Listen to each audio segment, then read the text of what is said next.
Hi everybody, the second recipe that I'm going to share with you is my interpretation of a classic brisket. This time I'm actually going to use these ribeye steaks that I got in Costco because my options sometimes are limited into what I can get that is kosher and grass-fed. So I found these and I actually made them one time. They're very, very good. The only thing we're going to need for this brisket is some pomegranate molasses, some grape juice, a very nice heavy and thick olive oil, and some spices.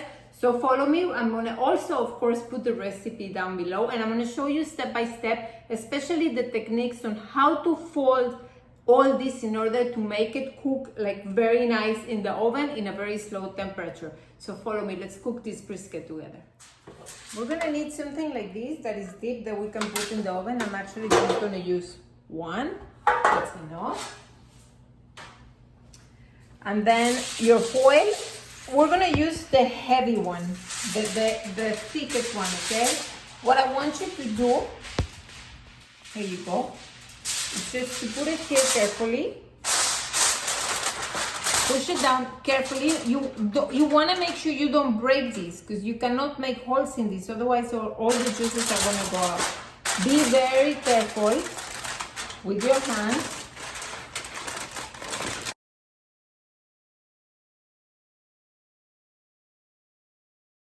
Overhead here, because what we're gonna do is we're just gonna cover it tightly. Okay, so we put our meat. I would like to ask you that if you one time make one of my food, send me a picture. One time my friend Allison sent me a picture, so happy. She actually made hamburgers with them later on, and my friend Risa sent me a picture of the cod. So it always makes me very happy. And if you have any troubleshooting, let me know. I'll be more than happy to tell you what to do. We have the meat here. And of course, you know what we're going to do next. We're going to season it. I love to put a lot of black pepper in my meat. The coarser, the better.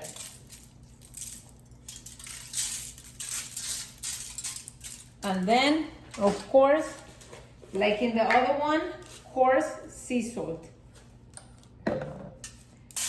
Sea salt. Okay. Then we need to do the other side. You're gonna turn.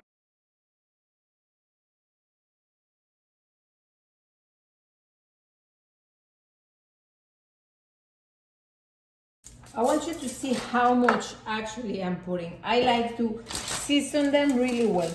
Once you season them well and you put the liquid, don't change the salt too often because from salt to salt, there's a difference.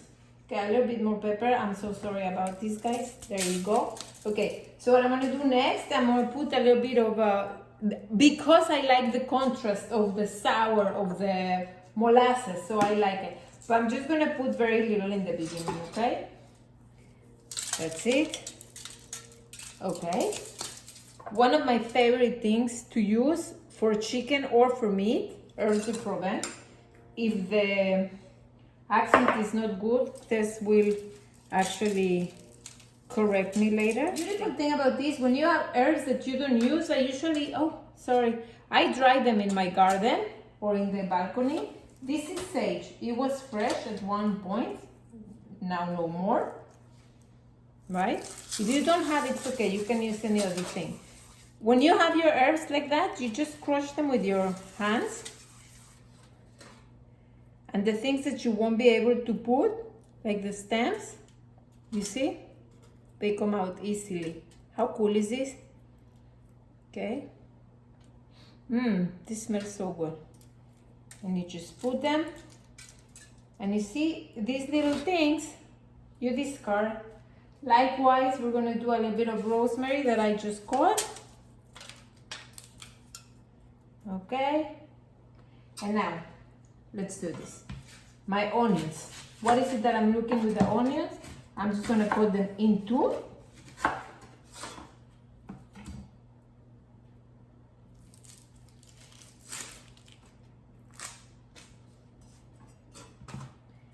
Make big pieces of onion.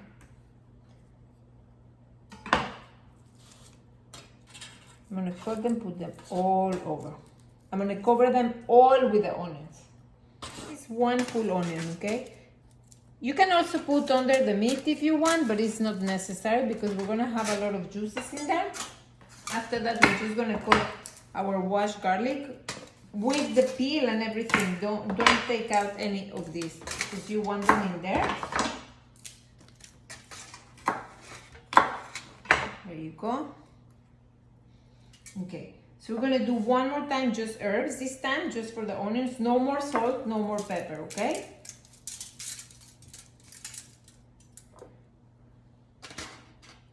Molasses, carefully.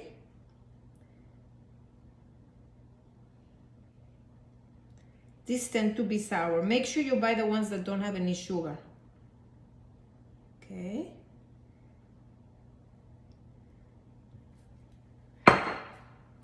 After that, we're gonna do some olive oil. Nice, thick olive oil. I choose for this. Say maybe like a third of a cup. I'm actually gonna put that a bit more.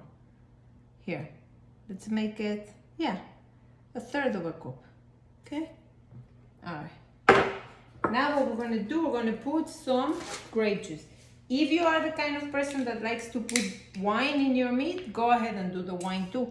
Just now make sure you're gonna put it on the side. Don't throw it on top of the meat because otherwise you're gonna wash out everything that you just put on top, okay?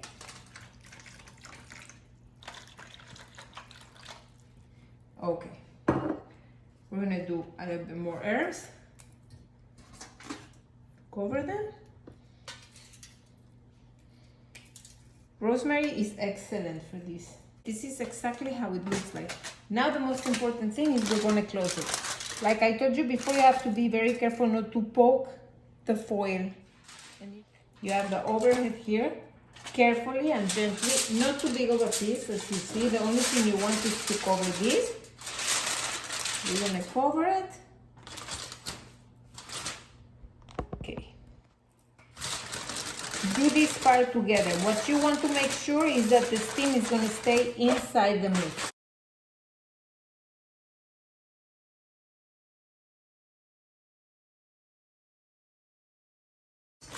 See what I'm doing? I'm just making sure that all the liquids and all the steam of the meat is staying exactly there. Now this side. Make sure you close here. Close it really good.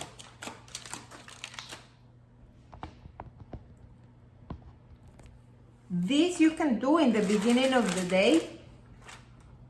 Whenever you are ready to bake it, this, I'm gonna give you exactly the weight of how much it is from the meat that I use, but I am gonna roast this really slow for at least 3 hours, maybe I would say 2.5 hours to 3 hours, very low heat, like 350, and that is gonna make a very amazing meat.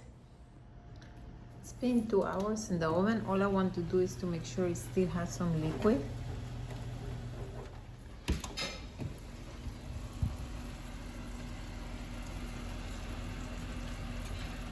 It's after 2.5 hours.